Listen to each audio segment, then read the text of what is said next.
Tuto grammaire. Nous allons voir aujourd'hui le génitif. Petit 1, définition du génitif. Le génitif sert à exprimer la possession ou l'appartenance, exemple my sister's car, pour dire la voiture de ma sœur, ou bien le lien de parenté, William's brother, pour le frère de William. Le génitif, c'est-à-dire apostrophe S ou apostrophe, correspond à 2 en français.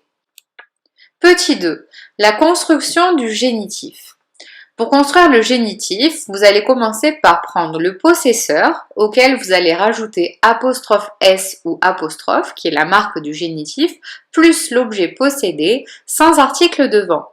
Pour dire la voiture de ma sœur, vous direz donc my sister's car. My sister est le possesseur auquel vous rajoutez apostrophe S et car, l'objet possédé. Attention, l'ordre des mots est inversé par rapport au français, comme vous le voyez avec les flèches.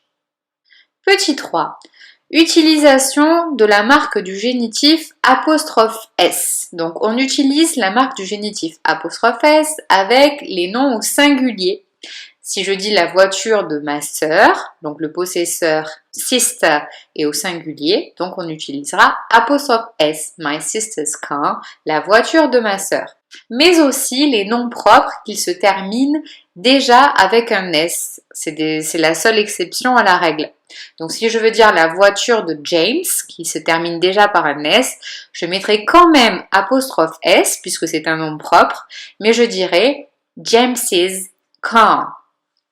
Attention également, il n'y a jamais de déterminant devant un nom propre au génitif. Si je veux dire le livre de John en français, en anglais ça donnera John's book.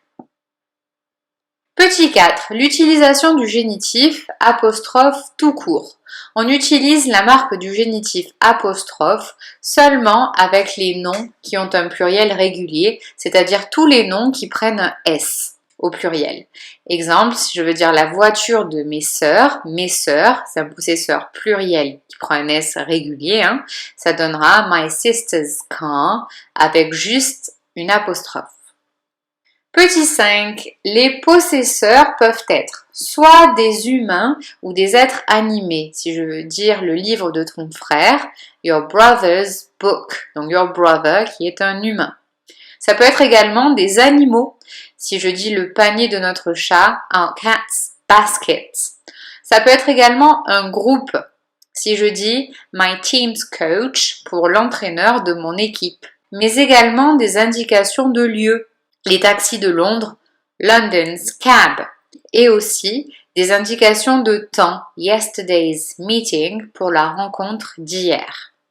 Petit 6, nom plus of plus nom. Pour exprimer l'appartenance ou la possession, on peut aussi utiliser la structure nom plus of plus nom avec des possesseurs qui ressemblent à la structure en français. Lorsque les possesseurs sont des objets, notamment, quand je veux dire la couverture de mon livre, je vais dire the cover of my book. Lorsqu'il s'agit de noms abstraits, comme quand je parlais de la liberté de la presse, je vais dire the freedom of the press. Ou enfin, quand le groupe nominal est long, donc le groupe nominal qui correspond au possesseur est long. Si je veux parler du chien de mes voisins très gentils, riches et puissants, je vais dire the dog of my very nice, wealthy and powerful neighbors. Donc dans ce cas-là, on n'utilisera pas le génitif, mais la structure nom plus of plus nom qui ressemble à celle du français.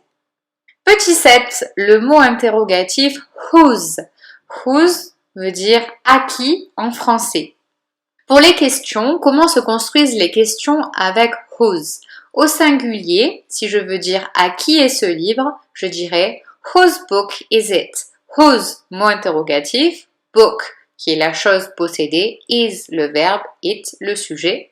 Et au pluriel, à qui sont ces livres? Whose books are they? Donc whose, mot interrogatif, books, la chose possédée au pluriel, are they, qui est le pluriel de is it.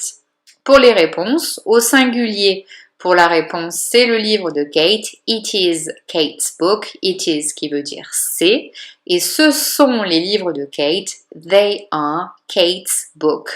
Donc ce sont, they are. Voilà, je vous remercie. Thank you et à bientôt.